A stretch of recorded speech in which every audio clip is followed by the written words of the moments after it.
मित्रांनो, तर मम्मीने भाकरी करायला घेतली आहे आपलं कलेजी आणि काकीकडे रस्सासोबत. ते हे कुठलं नाचणीच्या भाकरी आहेत. हे नाचणीच्या भाकऱ्या आहेत मित्रांनो. किती घेतले साधारण? याच्यात किती भाकरी होतील? 7-8 भाकऱ्या होते याच्यात. 7-8 भाकऱ्यांसाठी घेतलं आहे. आम्ही छोट्या करतो, काही जण मोठ्या करतात. आम्ही छोट्याच करतो याच्या भाकऱ्या. आम्हाला छोट्या आवडतात. छोटे म्हणजे एवढे छोटे नसतं आपल्या मित्रांनो, थोडे मीडियम नुसती साईजचे. नाचणी नाही आहे याच्यामध्ये. 2 किलो नाचणी असेल ना, त्याच्यात अर्धा किलो तांदूळ टाकायचे दळताना. तर ह्याची भाकरी छान येते. नुसती तुम्ही नाचणीची करायला जाल ना, तर त्याची भाकरी चांगली येत नाही. हे मित्रांनो, मम्मीची झालं आहे मळून पीठ. आता मम्मीचा हात फटाफट फटाफट चालतं, कारण पप्पा येतं. ते पप्पा आल्या त्यांना जेवण लागतं. ठीक. हे बघा, जे पीठ मळलं होतं ना मी, त्याचे बरोबर 8 उंडे झाले बघा. 1 2 3 4 5 6 7 8. बोलू तरी 7-8 भाकरीचे पीठ मळले, बरोबर तेवढेच झाले. आता मी ते थापतोय. तर थापते मम्मी आमची. मम्मी थापते भाकरी. मी भाकरी थापते आता.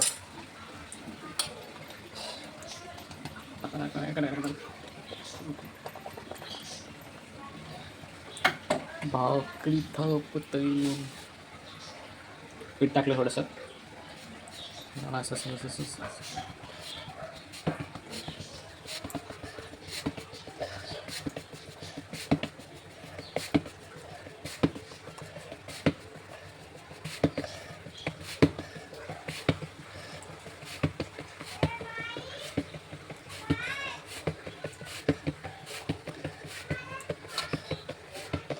मम्मीची झाली भाकरी. मग टाकते तव्यामध्ये.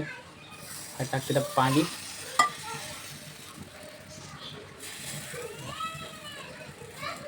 मला चांगलं चोळून घ्यायचं सगळीकडून.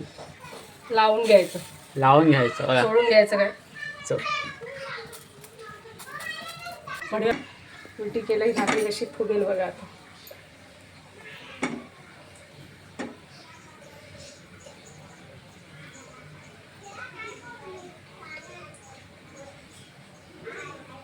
भाकरी कशी टणटण फुगली आमची नाचणीची भाकरी.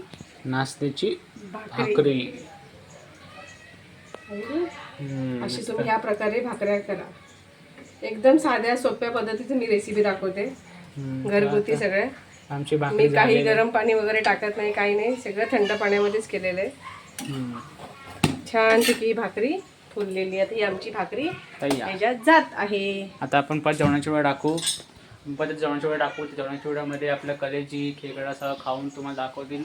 आता तुम्ही चव तुम्हाला सांगू आम्ही.